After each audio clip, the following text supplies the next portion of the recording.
متفورمین. اگر کوچکترین مشکلی با قند خون یا دیابت داشته باشید، حتما اسمش به گوشتون خورده. تقریباً 120 میلیون نفر در این کره خاکی همین لحظه‌ای که صحبت می‌کنیم در حال استفاده از این دارو هستند.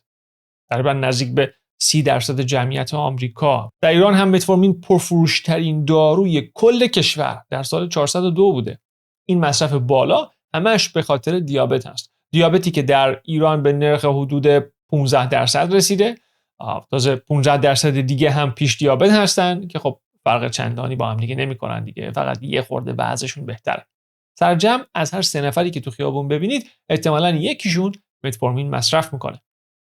پس در این قسمت مهم با من باشید ببینیم چی هست و چطور کار میکنه. درود به همگی. به کلاس 101 خوش اومدید. فرشید جلیلان هستم و در این قسمت میخوام برم سراغ مواردی که راجع به داروی معروف متفورمین یاد گرفتم. قبل از اینکه شروع کنیم باید یادآوری کنم که این اطلاعاتی که در ادامه خدمتتون میگم کلیت هست. کلیت موضوع. قطعاً شخص به شخص مقدار کوچیکی وضعیت فرق میکنه. پس به صورت خودسر داروتون رو تغییر ندید یا تصمیمات یهویی نگیرید خواهشاً. هدف اینه که یاد بگیرید، نه که بلایی سر خودتون بیارید. در این قسمت قرار راجع به نحوه کارکرد این دارو، عوارضش و خوبیهاش صحبت بشه. بعد ببینیم چقدر اثر بخش هست و چه جایگزینی داره و چطور این دارو رو یواش یواش قطع کنیم. امیدوارم که از این قسمت خوشتون بیاد. اگر مفید بود با لایک، کامنت و به اشتراک گذاری از تولید این محتوای رایگان حمایت کنید. این دارو از کجا اومده؟ جالبه بدونید که متفورمین حدود 100 سال پیش کشف شده و اون زمان هیچ ارزشی نداشته، یعنی هیچ کاربردی نداشته. احتمالاً یه آدم باهوشی اومده گفته که خب صبر کنید بذارید من براتون مشتری پیدا میکنم یه 60-70 سال دیگه. حالا کارش چی اصلا؟ غالباً پایین آوردن قند خون در بدن. زمانی تجویز میشه که قند خون از کنترل خارج میشه و فرد به دیابت یه جورایی نزدیکتر میشه. حالا یا کاملا دیابتی شده یا کم و بیش دیابتی شده. به عبارتی در مرحله پیش دیابت قرار داره. پرانتز باز کنم که کلا راجع به دیابت نوع 2 صحبت میکنم. کاری به یکش در این قسمت اصلا نداریم. خلاصه در هر دو حالت، پیش دیابت و دیابت، بدن فرد دیگه به انسولینی که ترشح میشه خیلی پاسخگو نیست و اتفاقی میفته به اسم مقاومت به انسولین. اثر انسولین در بدن کم و کمتر میشه. خیلی راجع به اینا توضیح نمیدم چون قبلا کلی قسمت‌های مختلفی راجع بهشون درست شده. قسمت 22 و 23 رو مخصوصا ببینید. لینک هر دو رو توی توضیحات میذارم. متفورمین برای یه سری دیگه بیماری‌ها هم که ریشه در همون عدم کنترل قند داره باز استفاده میشه. نمونهش سندروم پلیکیستیک تخمدان یا همون تنبلی تخمدان که این هم بسیار شایع شده. بهش PCOS هم میگن یا همینطور دیابت بارداری، باز هم همین دارو عموماً تجویز میشه. این از کاربردش. اما چطوری کار میکنه؟ خب 2 مدل مهم کار میکنه. این 2 مدل نحوه کار رو دقت کنید که یادتون بمونه تا بعدش بر همین اساس به دنبال قطع دارو برید. اولین و مهمترین مدلی که کار میکنه افزایش حساسیت سلول ها به انسولین هست.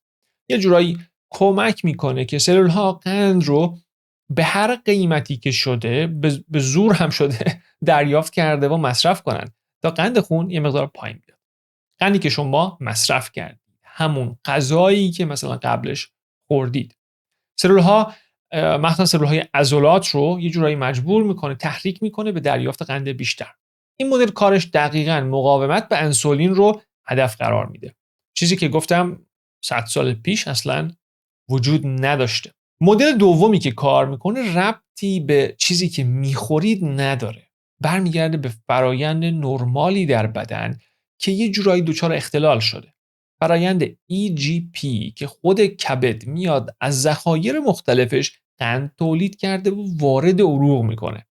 این فرایند کاملا طبیعیه. سطح قند خون رو در حد نرمال نگه میداره. کارش اینه. همین فرایند در زمان فستینگ باعث میشه که قند خون شما دیگه زیادی پایین نیاد.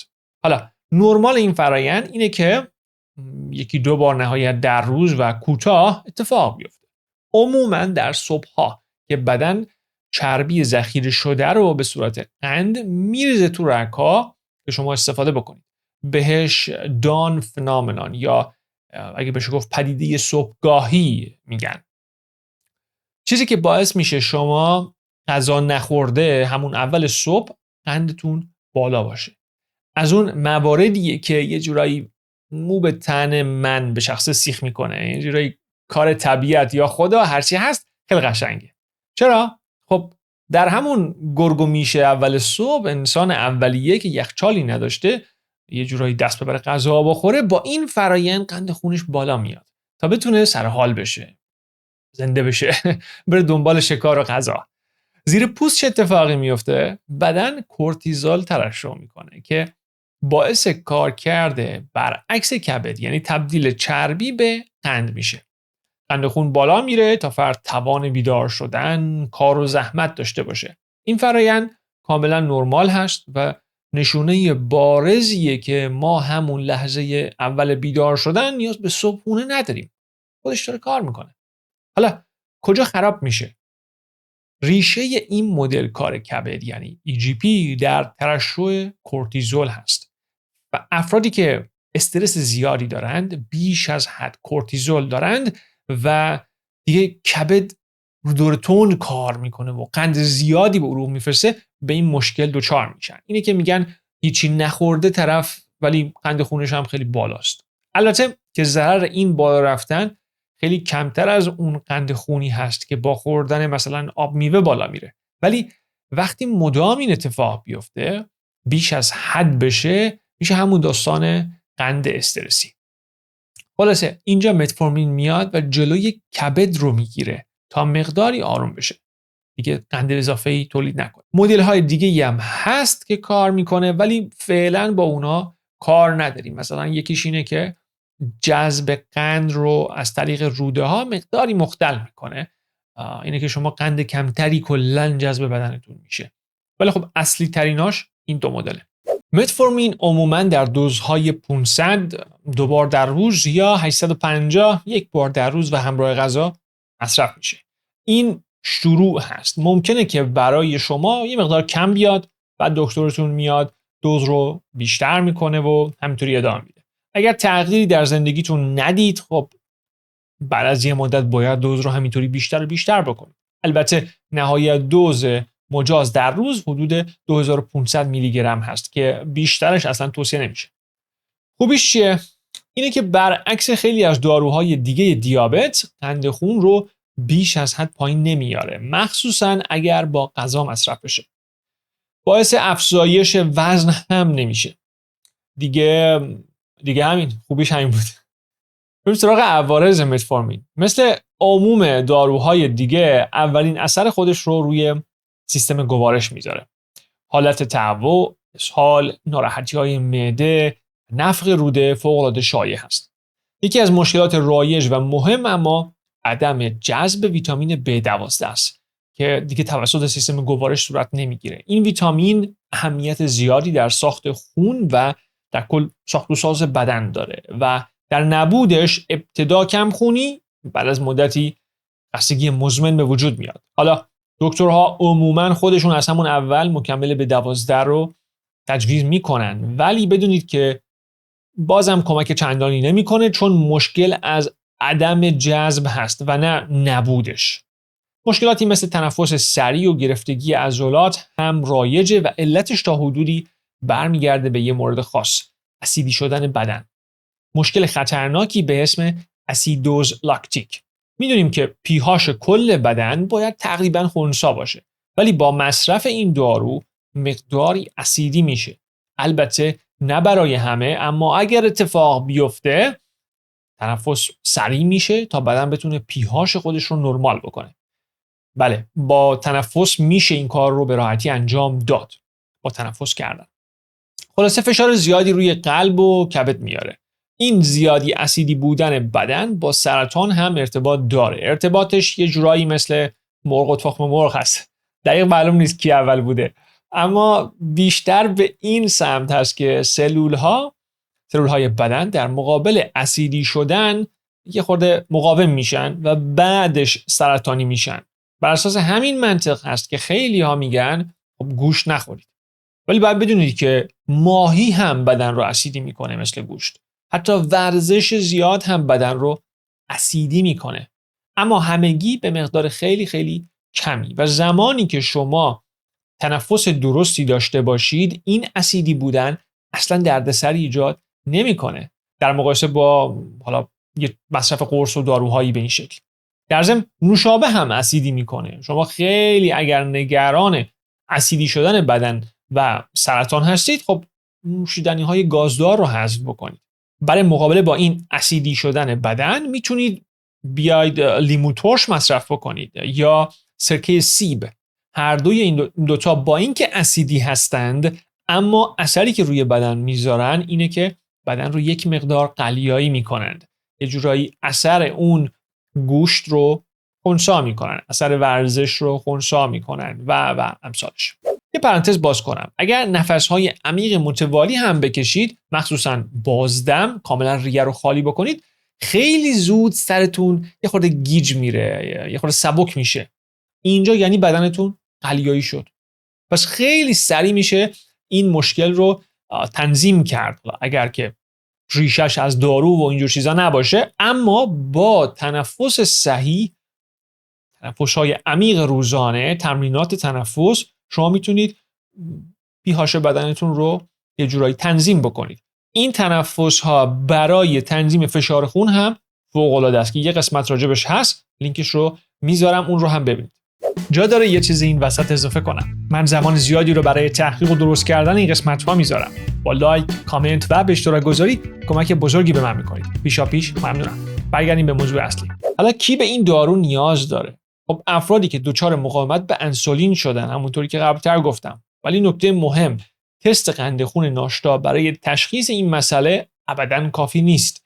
خیلی دیر مشکل رو نشون میده. باید تست قند خون 3 ماهه بگیرید. بهش هموگلوبین ایوانسی میگن. ایدئال اینه که زیر 5 باشه، ولی 5 به بعد یواش یواش دیگه شما رو به سمت دیابت میبره و 6.5 به بعد رسما دیابت. اگر برای شما مثلا 5.5 هست، دلتون رو خوش نکنید که نه من دیابت ندارم. فرق چندانی نداره. شما هم دیابتی هستید، فقط یه خورده کمتر از کسی که تستش 7% شده. همش یه داستانه. بی خودی حالا اسمای مختلفی براش میذارن. همش مثلا جاده چالوسه، یکیش کیلومتر 70 جاده چالوسه، یکیش کیلومتر 30. در عمل فرقی نمیکنه دیگه. نمیگیم جاده چالوس و جاده پیش چالوس، همش یه چیزه. حالا عملکردش چطوره؟ خب عموم تحقیقات نشون میدن که نهایت 1% ایوانسی قند خون رو پایین میاره. نه 1 واحد، 1% چیزی که بوده. بعضی حالا میگن بیشتر، ولی خب اون تحقیقات تغییر در سبک زندگی هم ایجاد کرده بودن.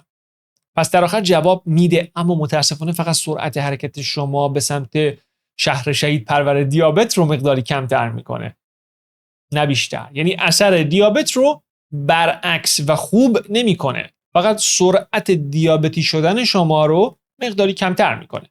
اگر تغییری در مسیر حرکت یعنی سبک زندگیتون دادید، خب خوبه، بهتر میشه. اگر نه، خیلی زود دیگه متفورمین هم جوابگو نیست و خلافتون سنگین‌تر میشه. بعد باید داروهای شدیدتر و قوی‌تری مصرف بکنید.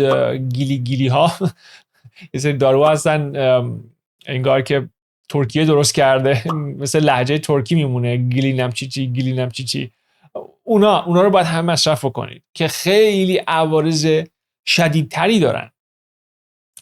نمونه این عوارض میتونه افزایش وزن باشه. اینا یه خانواده دارویی بیشتر نیستن، حالا لیست میکنم. بعد هم اگر اینا جواب نده براتون، این دفعه مجبورید برید به سمت تزریق انسولین که خب اونم کلی عوارض دیگه داره. اگر دوباره تغییری ندید، خیلی زود روزی میرسه که یک کوله پشتی قرص و دارو باید همیشه با خودتون این ور اون ور بکنید، چون کلی دارو برای کنترل قند باید مصرف بکنید، بعد کلی دارو هم باید بخورید برای عوارض این داروهای کنترل قند. حالا راهکار چیه یا چطوری از شر متفورمین خلاص بشیم؟ قاعدتا شما باید نیاز بدن رو به متفورمین برطرف بکنید. یادآوری میکنم که دو تا کاربرد مهم داشت. یکی برمیگشت به مقاومت به انسولین، یکی برمیگشت به قند صبحگاهی یا قند استرسی. اگر این دو مورد روشون کار بکنید، نیازتون به دارو کم و کمتر میشه. هر 6 ماه مثلا میرید آزمایش میدید و دکتر دوز دارو رو براتون انشالله کمتر میکنه و در نهایت قطع میشه. فرض کنید پاتون شکسته، یه عصا میگیرید دستتون برای یه مدت. عصا همون متفورمین هست که میتونه یه مدت بهتون کمک کنه تا دوباره روی پای خودتون بایستید. عصا شما رو خوب نمیکنه. هیچ کس هم بهش فکر نمیکنه که باید تا آخر عمر با عصا راه برم. اما زشت هم نیست اگر برای مدتی بیاید دستتون بگیرید یا به اصطلاح مصرف بکنید. برای رفع مشکل مقاومت به انسولین باید سبک خورد و خوراکتون رو عوض کنید. این مشکل زمانی رخ میده که یا مدام غذا بخورید، ریزخواری داشته باشید، یا قند، کربوهیدرات‌های ساده که همگی ناسالم هستند مصرف بکنید. با این سبک غذا خوردن بدن رو وادار به ترشح حجم عظیمی انسولین میکنید. پس به مرور اثرش کم و کمتر میشه. دیابت یکی از بیماری‌های ناشی از این مشکل هست، اما خیلی مشکلات دیگه از همین مقاومت به انسولین به وجود میان. فقط این نیست. مثلا نمونهش بیماری‌های قلبی، فشار خون بالا، کبد چرب، اضافه وزن، سندروم پولیکیستیک تخمدان که اشاره شد بهش، آلزایمر از همه مهمتر، دیگه مشکلات کلیه، عدم نعوذ، ضعف چشم و خیلی مسائل دیگه، حتی سرطان. اگر من و شما هدف رو برطرف کردن مقاومت به انسولین بذاریم، نه تنها مشکل دیابت برطرف میشه، نه تنها از شر متفورمین و بقیه داروهای دیابت راحت میشیم، بلکه سایر مشکلاتی که به این مقاومت به انسولین برمیگرده هم از بین میره و برطرف میشه. پس ورزش رو اضافه بکنید، مواد غذایی ناسالم رو حذف کنید، راه در رو هم اصلا نداره. باید غذای واقعی بخورید، غذاهای کامل، نه مشتی مواد صنعتی. اگر بخوام سادهش کنم، غذایی بخورید که پدر بزرگتون میخورده. همین. عضلات بدن رو با ورزش حفظ بکنید. اونا قند رو خرج میکنند. از مدام غذا خوردن دست بکشید. ریزخواری همه جوره به بدن آسیب میزنه. با یه فستینگ ساده 12-14 ساعته میتونید حسابی بدنتون استراحت بدید و مدام باعث ترشح انسولین نشید. قندهای بیخیر رو که تنها هستن حذف بکنید. نمونهش آب میوه، هر قندی که بدون فیبر هست، شیرین کننده های مصنوعی، کربوهیدرات های ساده به همین شکل. قسمت های 23 رو ببینید، کلن راجع به معکوس کردن این روند مقاومت به انسولین هست. لینک همه قسمت های مرتبط رو میذارم که زیاد هم هستن. دو تا مورد طبیعی هم معرفی میکنم که میتونه کمی در قند خون تاثیر بذاره. یکی زرشک هست و یکی زنجبیل. دمنوش بکنید، هر طوری که میتونید استفاده بکنید توی غذا، اما منتظر معجزه نباشید. غذای ناسالم رو جبران نمیکنه. مسئله دوم هم برمیگرده به قند استرسی که برای اون هم طبیعتاً باید مقداری در سبک زندگی تغییر ایجاد کرد. باید از سرعت زندگی یه خورده کم کنید. مدیتیشن، دعا و نماز، مراقبه، فازتون هر چی که هست، یکی از اینا رو انتخاب بکنید و مرتب داشته باشید که بتونه مقداری آرومتون بکنه. پیاده روی های طولانی و آروم تأثیر خیلی مثبتی داره روی استرس، کاهش وزن و همینطور تمرکز. قسمت 8 رو راجع به استرس و پرخوری های عصبی ببینید. با دونستن این موارد و مقداری همت میتونید سبک زندگی خودتون رو عمیقاً تغییر بدید و بعد تازه خیلی از مشکلاتی که باهاش درگیر هستید رو یکی یکی برطرف بکنید. یه مثالی قبلا بارها زدم و اینجا هم باز میارم و اون این که یه درختی رو فرض بکنید که اونجا گفتم وسط آشپزخونه مثلا در اومده. درختی که شاخه‌هاش بزرگ شده، همه وری رفته و داره میاد تو چشم ما، داره مزاحم ماست. یکی از این شاخه ها میشه دیابت که ما رو اذیت میکنه. یه شاخه دیگه میشه سرطان، میشه کبد چرب، میشه تمام اون مثال هایی که براتون زدم، بیماری های مختلف. و اما این درخت، این ریشش، این اصل کار میشه همون مقاومت به انسولین. شما میتونید خودتون رو درگیر یه شاخه بکنید، شاخه دیابت، ولی بقیه مشکلات رو میخواید چیکار بکنید؟ شاخه های دیگر رو میخواید چیکار بکنید؟ به جایی که بیاین دونه دونه این شاخه ها رو بچینید، برای هر کدوم داروی خاص خودش رو مصرف بکنید، دنبال درمان خاص خودش باشید، خب از اول دنبال قطع کردن کل این درخت باشید. خلاصه که متفورمین یک درمان نیست. قرار نیست دیابت شما رو خوب بکنه. فقط سرعت حرکت شما رو به سمت یه دیابت تمام عیار کمی کمتر میکنه. بالاخره اما میرسید بهش اگر که سبک زندگیتون رو تغییر ندید. سابسکرایب بکنید. عمده محتوای این کانال راجع به همین موضوع هست، یعنی قند خون و کنترلش. خوشحالم که تا اینجا با من همراه بودید. اگر مطلبی یاد گرفتید، لایک و سابسکرایب کنید. اون زنگوله رو هم بزنید که هیچ قسمتی رو از دست ندید. اگر مفید بود، با عزیزانتون هم به اشتراک بذارید. اگر دیگه خیلی حال کردید، میتونید با حمایت مالی از داخل و خارج از کشور به تولید این محتوای رایگان کمک کنید. پیشاپیش ممنونم. در آخر مثل همیشه امیدوارم با تنی سالم و دلی شاد از دکتر و راهروهای بیمارستان دور بمونید. موفق باشید. تا بعد.